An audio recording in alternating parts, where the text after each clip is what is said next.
Hello and welcome back to the Sports News. Right now we're joined by Madison East head football coach Steve Erato. Steve, thanks for coming back. How are you doing today? Good, thanks for having me. Appreciate it. So give us a bit of an update on the season. You guys started off very hot and stumbling a little bit the last few weeks, correct? Yep, we're 3-3. We've lost our last two. We'll stumble offensively, not playing very well. A lot to fix, but we'll fix it. We feel pretty good about our team and where we're headed. I have a chance to sit back and watch film and look at it and kind of where we started 4 years ago at 1-26 to be 3-3. We're still pretty happy and our goals are still in front of us, so I feel pretty good.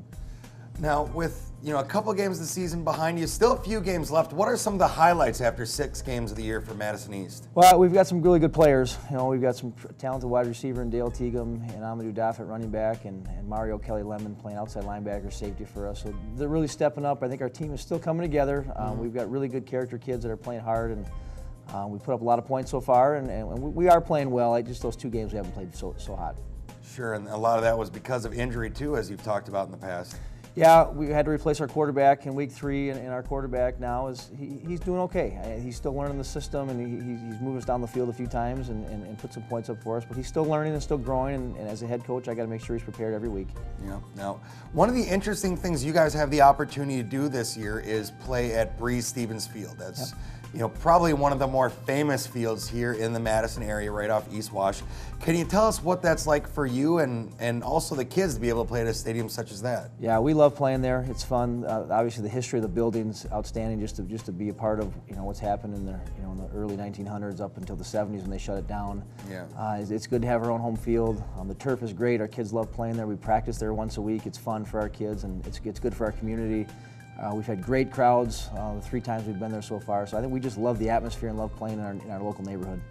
Now, what about next game? Who's next on the schedule for you? Beloit. They're a struggling program. Coach Weddick, they're doing a good job. You watch film and they make mistakes, but they do play hard, and they're going to be a tough opponent for us. We got to improve each week, each day this week, and try to get better, and hopefully have a shot on Friday.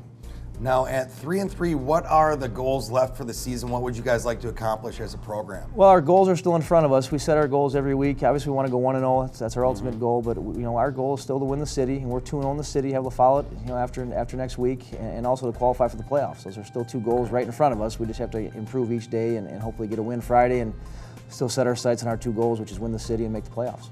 And very quickly, we got a moment left. I understand you guys had an interesting alumni visit. Yeah, we had Dale Hackbart came back last week. Dale Hackbart graduated in 1956 from East. He was voted, I believe, the 3rd best male athlete out of Madison behind Pat Richter and Jim Bakken. He played 14 years in the NFL and spoke to our team last Thursday at practice, and it was fun for our kids to understand our history and tradition. To have Dale come back and talk was pretty special for our program. That is a lot of fun, I can imagine. Well, Steve, we want to wish you guys the best of luck on the rest of the season, and we'll see you back here on the Sports News very soon. Sounds good. Thanks for having me.